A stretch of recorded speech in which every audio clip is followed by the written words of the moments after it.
Picture this. You're having what seems like a normal conversation with a man, and he says something that makes you pause. Something feels off, but you can't quite put your finger on it. You brush it aside, thinking you're overthinking.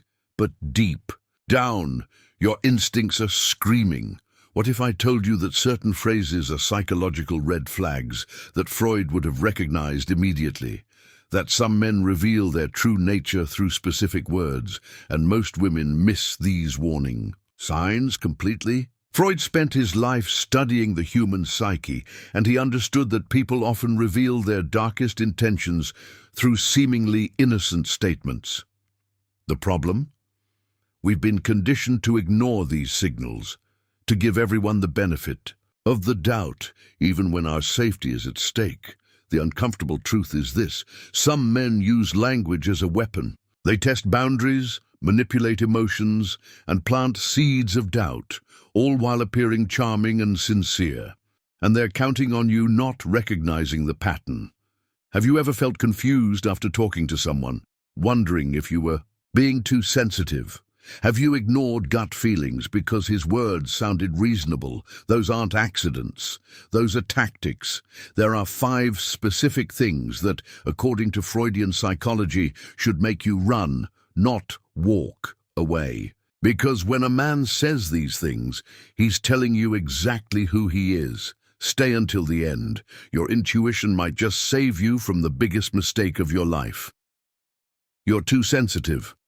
When he says you're too sensitive, he isn't commenting on your emotions. He's denying your reality. This phrase is a subtle silencing tool, crafted to make you doubt the validity of your own feelings. It casts your emotional responses as flaws, not signals. Freud called this defense mechanism projection, when someone unloads what they cannot handle in themselves onto someone else. He cannot sit with discomfort, so he labels your response as excessive. But sensitivity is not weakness, it is perception. Unfiltered, raw, and awake, what he truly fears is not your sensitivity, but the mirror it holds up. Your emotions reflect something he's spent his life avoiding, the truth of his own impact. The phrase, "you're too sensitive," is not an observation, it's a defense. It's a way to stay above the guilt, to refuse accountability. Freud believed that the ego will twist reality before admitting fault, and in this phrase, the ego dances its most delicate denial. But what's denied in him becomes suppressed in you. This suppression doesn't disappear, it festers. You begin to shrink around your emotions, question your instincts, hesitate before speaking your truth. It's a form of psychic erosion. Freud taught that when the unconscious is denied expression, it seeks it in symptoms, in dreams, in breakdowns. And here it begins in silence. You become the keeper of a secret pain, a pain that isn't yours, but was made to feel like it is. The phrase leaves a scar not on the surface, but on the soul. It teaches you that feeling deeply is a problem, but feeling deeply is how the soul breathes. He says you're too sensitive because he's too repressed, and instead of facing his own emotional desert, he pours salt on your garden. The problem is not your sensitivity. The problem is the world's discomfort with anything that feels. My ex was crazy. When he calls his ex crazy, he's not sharing a history. He's rehearsing a future. At first, it sounds like vulnerability, a wound still healing. But listen closer. Freud warned us about repetition compulsion, the tendency to recreate unresolved trauma. This phrase isn't about her, it's about him, and it's about what he might soon call you. Because the common denominator in every crazy ex story is the man telling it. He paints her as irrational, so you feel like the exception. You start to believe you'll never provoke that chaos. But what if the chaos isn't hers? What if it's his avoidance, his emotional volatility, his inability to accept limits? Freud believed that what we reject in others often mirrors what we suppress in ourselves. The word crazy becomes a projection, a way to exile his own. Instability by placing it on someone else. This narrative gives him power. It grants him innocence in the past and leverage in the present. If you ever disagree, raise a boundary, or express hurt, you risk becoming the next crazy. The label hangs like a silent threat. It's a trap disguised as confession. Freud saw this as a symptom of the ego's fragility, the desperate need to remain spotless by contaminating others. The truth is, no one is entirely innocent in the collapse of intimacy. To reduce a whole person to madness is to erase the complexity of what really happened, and that erasure is often the first red flag. When he needs to destroy her image to elevate yours, ask yourself what story he'll tell when you're gone. Because if she was crazy, you're just next in line for the same script. I'm not like other guys. When he says he's not like other guys, he's not revealing difference. He's selling an illusion. It flatters your hope, strokes your longing for something rare. But Freud would tell you to look beyond the words. The ego ideal, the image of who we want to be, is often a mask, a defense against the reality of who we are. This phrase is less about who he truly is and more about who he needs you to believe he is. It creates a pedestal before you've seen the floor. He uses contrast to elevate himself, but the shadow of other men becomes his camouflage. What he hides is often more important than what he claims. If he were truly different, he wouldn't need to announce it. Freud understood that the louder the ego shouts, the more fragile it is underneath. The uniqueness he flaunts may be a shield. For sameness he fears to confront. This self-comparison is seductive because it mirrors your secret hope. That this time it's safe to trust. But that safety, when built on performance, becomes a stage.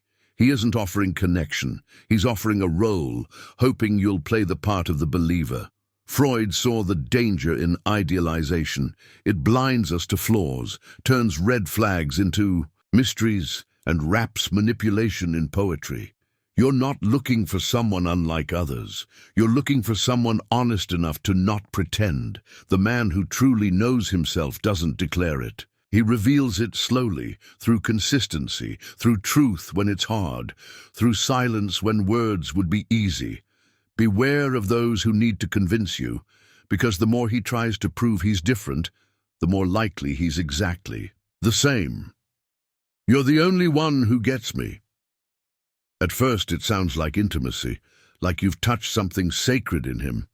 But when he says you're the only one who gets him, listen with your soul, not your longing. Freud's theory of transference tells us that people often project unresolved emotions onto others, seeking in lovers what they never received as children. This phrase may not be about you at all. It may be about his unmet needs, now draped in the illusion of connection. He isn't giving you his heart, he's giving you a role. You become the therapist, the rescuer, the one who finally understands. But this bond is not built on mutual seeing. It's built on emotional dependency. Freud warned that what begins in idealization can quickly turn into resentment, because no one can forever carry the weight of someone else's broken past. And the more you try to hold him, the more you lose yourself. It's seductive to feel needed, to be the chosen one. But when someone says you're the only one who gets them, what they're really saying is no one else has been willing to abandon themselves to keep them whole.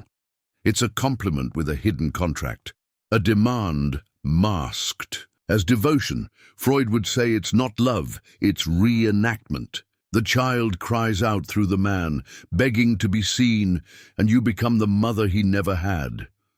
This isn't connection, it's emotional entrapment. Because when you inevitably falter, when you fail to read his every silence or heal his every wound, you won't just disappoint him, you'll betray him, or so he'll say, and then the very pedestal he placed you on becomes the height from which you fall. So listen carefully, not to the words, but to the weight they place on your soul. You're overthinking it. This phrase seems gentle, almost caring, but beneath it lies a subtle violence. When he says you're overthinking it, he's not easing your mind. He's dismissing your intuition. Freud believed that the unconscious speaks in symbols, slips, and sensations. And often, what we call overthinking is the conscious mind trying to translate the whispers of the unconscious. It's not noise, it's truth trying to surface. By calling it overthinking, he frames your awareness as paranoia. He wants your clarity to feel like confusion. But what if your questions are not excessive, but necessary? What if the discomfort you feel is not anxiety, but your psyche trying to warn you? Freud saw intuition as the bridge between the unconscious and the conscious. And in this phrase, that bridge is being burned. He needs you uncertain, because certainty threatens control. If you trust your own thoughts, your own perceptions, he loses his grip. So he makes your mind the problem, not his behavior. Freud would call this projection again, placing blame for tension on you rather than exploring its real source. It's not that you're thinking too much, it's that he's hiding too much. Overthinking is not a flaw. It's often the mind's way of protecting the soul. So when he says you're overthinking it, ask yourself, what part of your truth is making him uncomfortable? Because maybe the problem isn't your mind running wild. Maybe it's your mind finally seeing clearly.